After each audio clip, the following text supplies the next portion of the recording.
In your opinion, what are the key skills and competencies that leaders should possess to create a thriving organizational culture?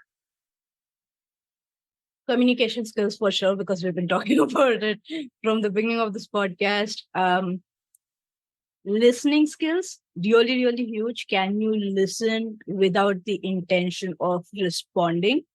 Which is a very unique thing, because I think even I, as a coach, sometimes can kind of slip up in the skill. So it takes practice and it takes a lot of awareness to figure out that, I see that you've slipped there. Do you want to kind of take a breather and come back into the space with a clarified mind and not from a space of, I need to respond to whatever they're going to say? So awareness around your listening skills is also really crucial. Like, what are some of the signs that you can see when you feel like you're not listening actively and you're listening just to respond? And that involves, am I drifting off? Am I thinking of solutions instead of listening to the person in front of me? Stress management skills for sure. Stress management, guys, it's a skill. You can learn the skill. It's not rocket science. It's very simple. At its core of it all, it's very simple. The more you play around with stress management skills, the better you get with your own stress management, as well as with figuring out whether your employees are experiencing stress, so that you can then go ahead and create that safe environment for them to work in. So, communication, listening, stress management skills, and the ability to hold a safe space. I think that's really crucial. Can you have conversations without getting triggered by the conversations? Can you have conversations without getting all your defenses up? Can you have conversations where you are noticing, listening, hearing, and seeing them? Or are you in a space where you can kind of get lost in your own sauce, basically? So I think those are the 4 crucial skills, but I'm biased. I'm speaking from a stress management perspective. And so I would really invite all you guys to listen to all of Tim's other podcast episodes if he's asked this question to other people and what their thoughts are on this. But I'm speaking from a stress management perspective. Is these 4 key skills I feel is really, really crucial when it comes to at least helping people manage the stress within your organization, so that there is a healthy culture around it.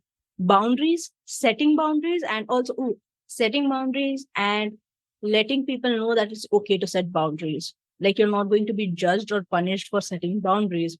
There are a lot of times when this happens where people are like, oh, 9 to 5.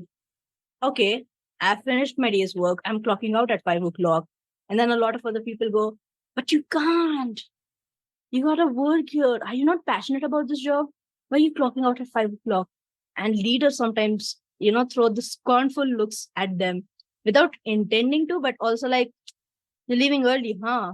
That's 5th time in a row. What are you going to do by leaving early? Why are you not here?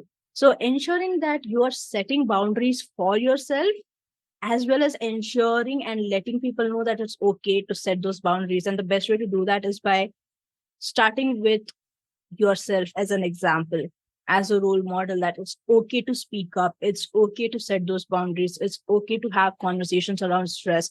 It's okay to have conversations when you're struggling and you need support. You can reach out to me, and I'll do that by reaching out to you as well. Sometimes there will be times where we have to remove these barriers, and I have to let you know that as a leader, I'm struggling with this particular aspect of managing this team and working with you guys. So what are your thoughts on this? What can we do to remove a bit of the stress from me and ensuring that you're not stressed out in that experience? So once again, it's a two-way street.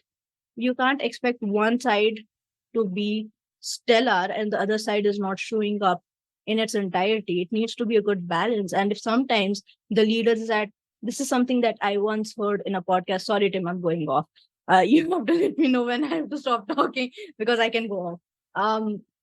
But I was listening to this one lady in a podcast clip, and she was like, she and her husband often have this understanding that they can sometimes not show up at 100 every single day. And so if someone's not at 100 and the other person is, or if someone's at 60 and the other person is at 40, they're going to make sure that it's at least an equal balance. At least the person who has a higher, at a higher rate at that particular point of the day can show up for the person who's not. And I feel like that example can very well transition into a leadership position as well. Is if the team is not feeling up to it, can you as a leader step up? And if the leader is not feeling up to it, can you as a team step up? Is there going to be a good, healthy balance between you guys? And balance is not about, oh yeah, it's 50-50. It needs to be balanced properly. Balance is if one side is overweight, can the other side show up and ensure that the weight is being distributed again? I think that is what balance is all about. So yeah. I like that. What do you think is the ideal duration for a comprehensive course on transforming workplace culture, leadership, or both? I think it depends from company to company, organization to organization, and person to person. Sometimes it's quicker if there is already a healthy culture established and you just need to work out some kinks. Sometimes it needs to be a revamping of the entire scenario. And I remember we spoke about this term in our first conversation where it was, are we going to go from bottom up or are we going to go from top to bottom when it comes to organization restructuring and the way the culture is being propagated and shared. And so it depends really from person to person, from culture to culture. Uh, there are times when I have worked with companies for about a couple of months, and that's been more than enough. And then there are times which I have noticed a lot of companies, they're kind of hesitant because obviously this is like letting go of the traditions. But there obviously needs to be more work done in terms to ensure that the transition is happening smoothly. We spoke about this. You can't just give ideas and disappear because then change won't happen. You need to stay with the team and ensure that everything that we decided on is working, or if it is not working, what can we do to shift it to ensure that it aligns well with the company, with the organization, and what needs to be shifted. And so it really depends, I would say, from a couple of months to sometimes a year. So you said a couple of months to a year then.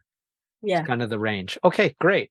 So let's talk about the next one. And this actually relates to the question I just asked you. And that is,